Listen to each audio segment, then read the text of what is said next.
No role plays, just real.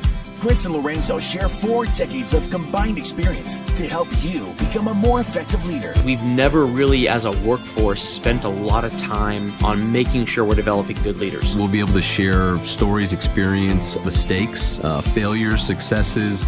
This is Hacking Your Leadership. Welcome to Hacking Your Leadership. I'm Chris. And I'm Lorenzo. And Lorenzo, yesterday I was browsing online and I came across an article called The 10 Qualities of a True Leader.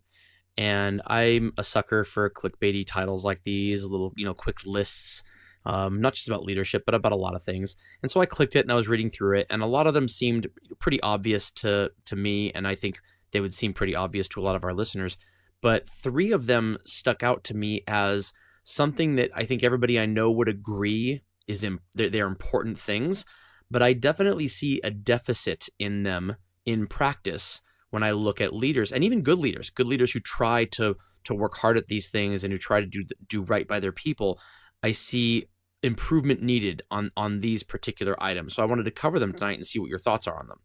And we'll post the article in the description of the podcast so you can read all of them.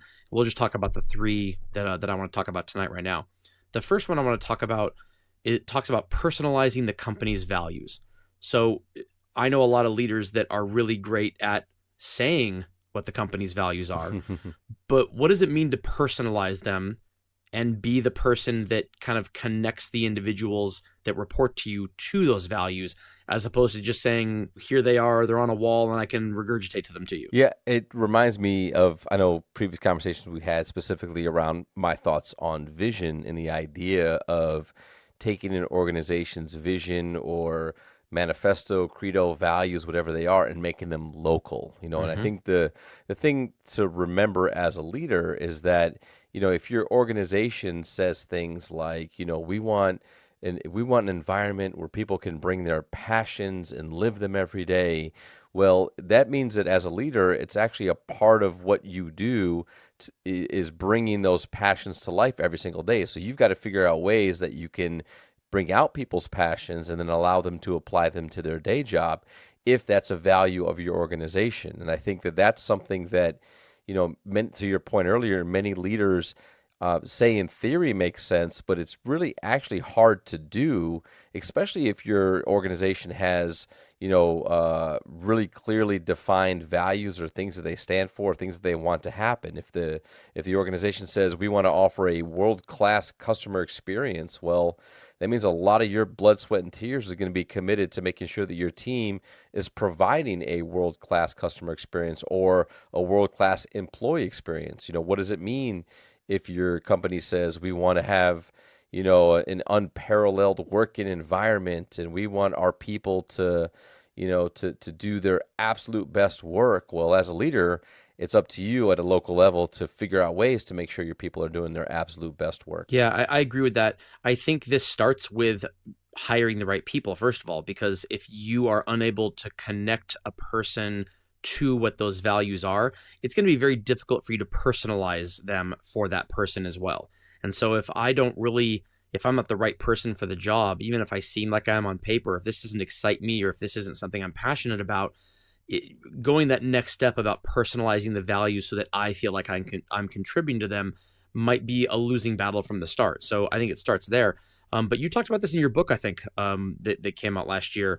And I think there was some good lessons from that when it comes to what it looks like when a leader actually personalizes company values. And we talk about social leadership. We talk about the idea of how leaders have to live those values themselves so that their employees don't just see a leader who says something, but they don't even have to have the leader say anything. They can just watch a leader in action. And sometimes that can actually transcend the work environment and lead to their personal life too. Yeah, I think it's a great point, specifically around hiring for that. Like, I think it's something that in theory, you think that people would share values, but are you really asking questions or engaging with, potential new hires in a way where you can actually assess whether or not they're truly aligned with some of the organizational values and or that they really have joy in doing the work that the company wants them to go do? And I think that's really important because, again, it is it's almost, I wouldn't say it's impossible, but it's nearly impossible to try to teach people to align themselves with values. Either you have them and you're aligned or not.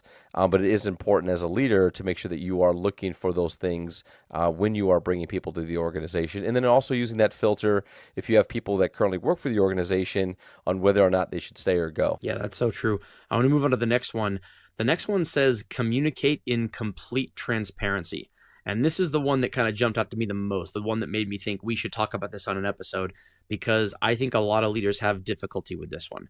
And it's tough because as a leader, oftentimes you have information that other people don't have. And sometimes that's information you can share. Sometimes it's information you can't share. Sometimes it's information where you don't even know if you can share it, but you by default can't until you find out whether or not you can.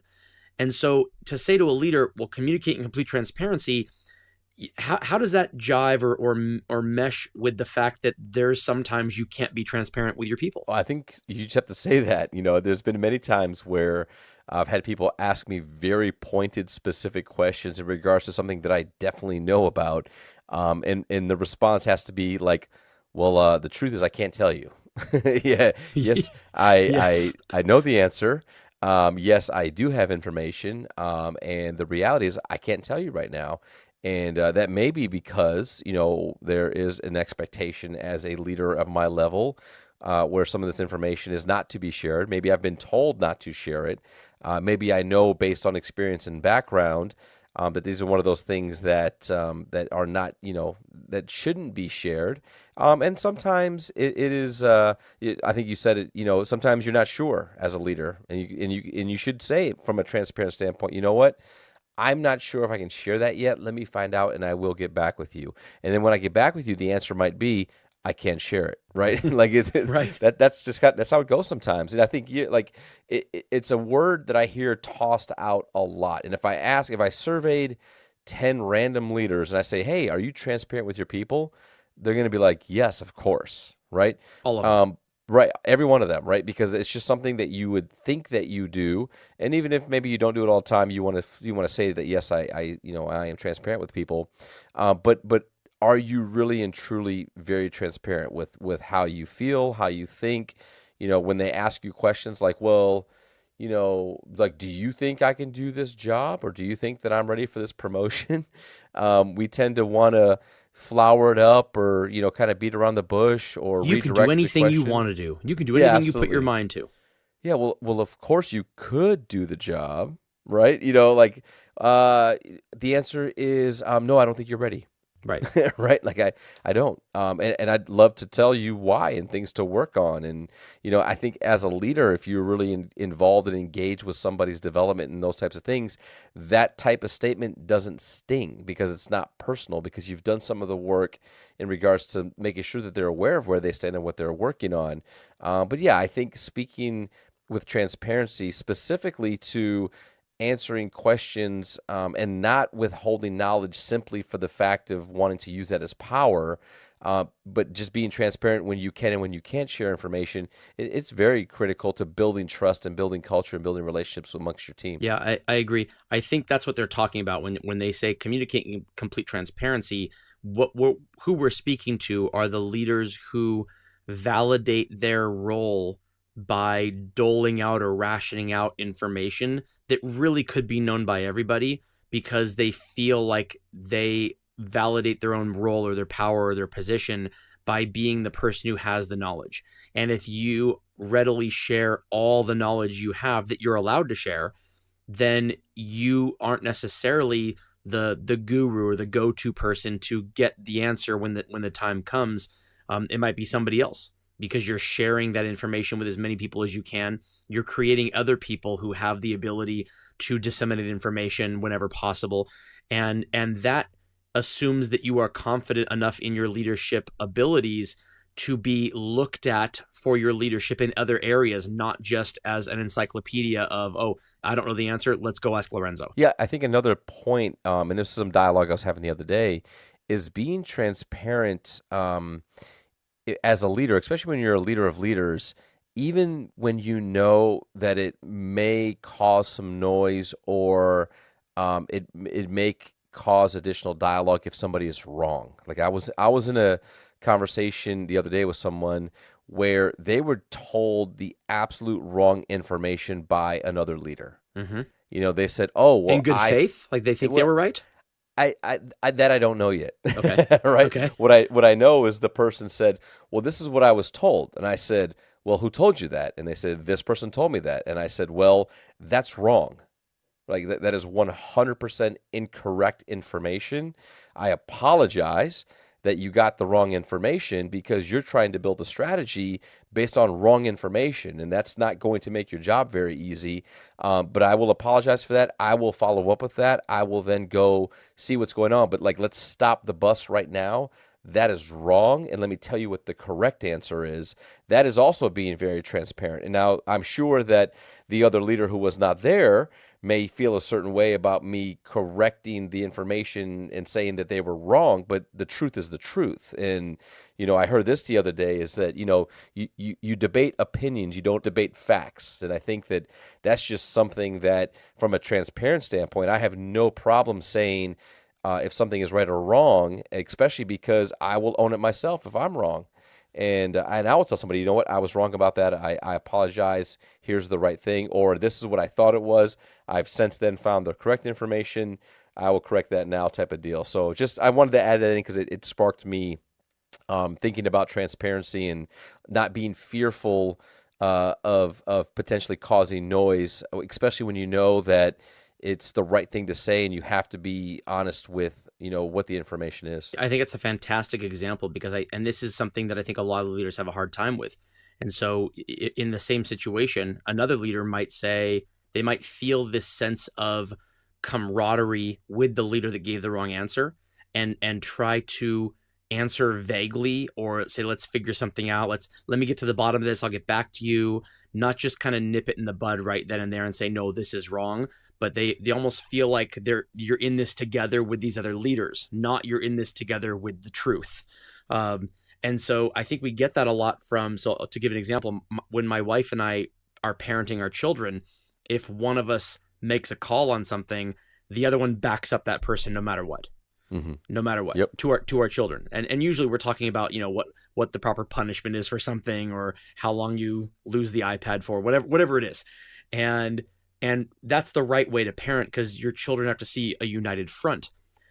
But so what we don't do is, well, no, that's too harsh. Let's do this instead in front of the kid. We might have that conversation later on if one of us overreacted or got heated in the moment, and then we'll discuss a different way of handling it the next time it happens. But to the children, it seems like we're a united front. And I think a lot of leaders kind of take that same mindset into their work roles and think, okay, I have to have this united front with my other leaders, with my team of leaders that either report to me or my peers who are leaders. And if one of them makes a mistake, I need to back them anyway. And then we can figure out in the background what's happening so that everybody can save face.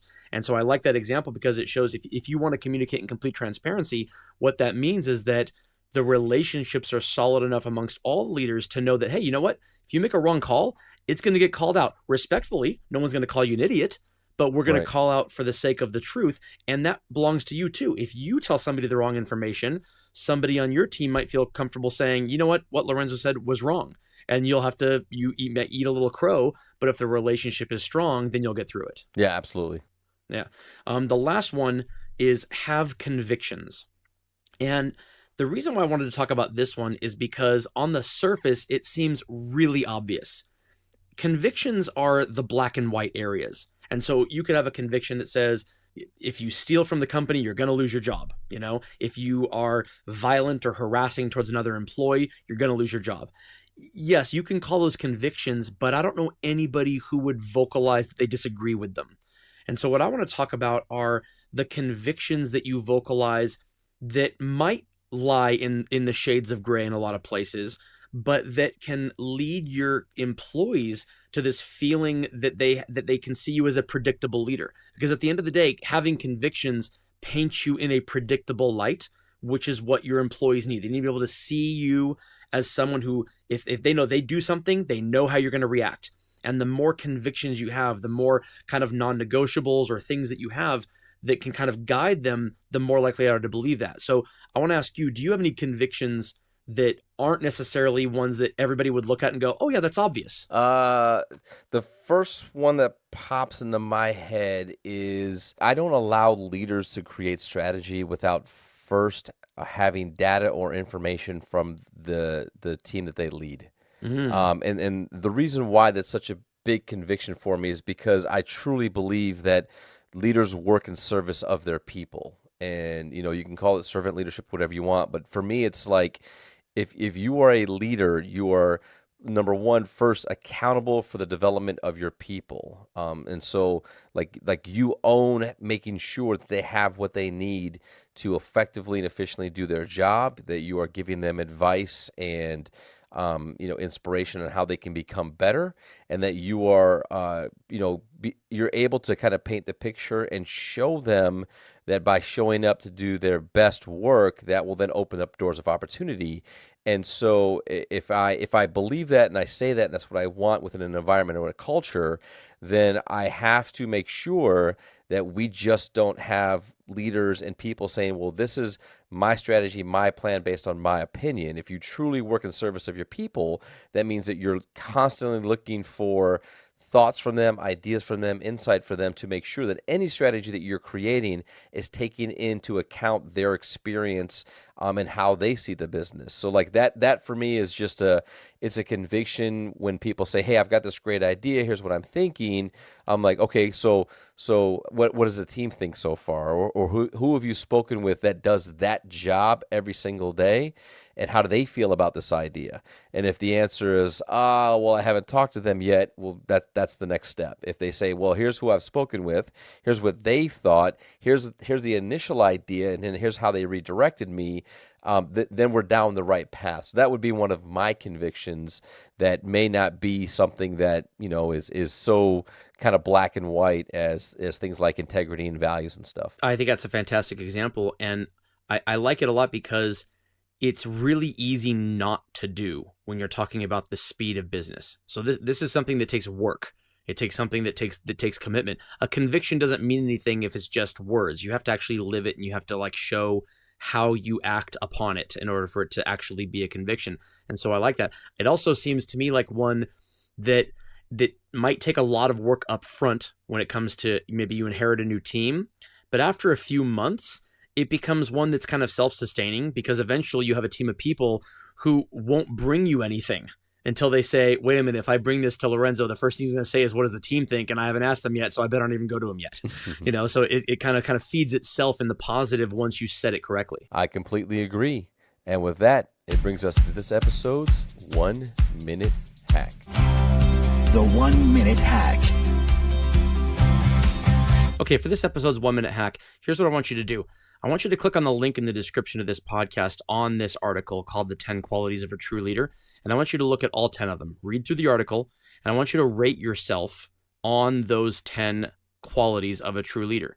Each of those items, you're going to give yourself a rating of either a 1, a 2, or a 3. If it's a 1, it's something that is a weakness of yours. It's something you're not good at. You don't think you're good at it. You know you have a lot of room to improve, and it's something you really struggle with. If you rate yourself a 2, it's something that you think you do okay at, but you know you could do better. But it's not necessarily a weakness. It's just something that you have to really focus on to get done, but you know how to do it. And then the third, it would be a strength of yours. If you rate yourself a 3, this is something you're strong at doing, and you believe your people will think you're strong at it as well. So rate yourself the 1 through 3 on each of those 10 items. And then what I want you to do is ask your people to rate you on the exact same 10 items on the same scale of 1 to 3. The purpose of this is to determine whether or not you and your people are aligned on the aspects of leadership that you are good at versus ones that you need to work on. And second, it's going to give you insight into whether or not your people feel like they can even trust you enough to tell you that there are things you need to work on.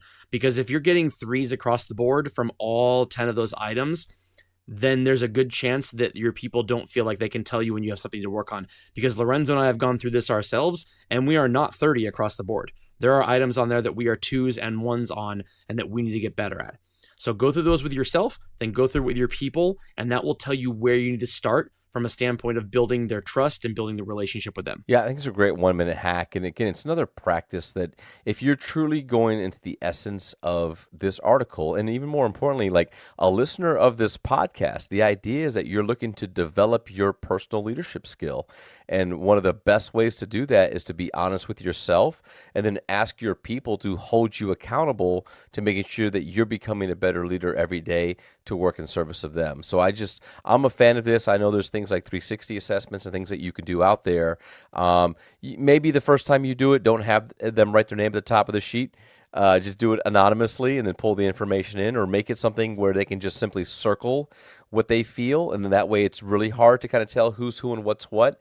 That way you can take kind of the personal emotional element out of it, and they may be a little bit more honest with you. But I think that if you're going to, continually focus on making yourself a better leader, you're going to have to put yourself in situations where you allow your team to provide you with this type of feedback to help you get better. Yeah, if you're listening right now and you're already tensing up at the idea of doing this, then you're the leader that needs to do this most. I completely agree.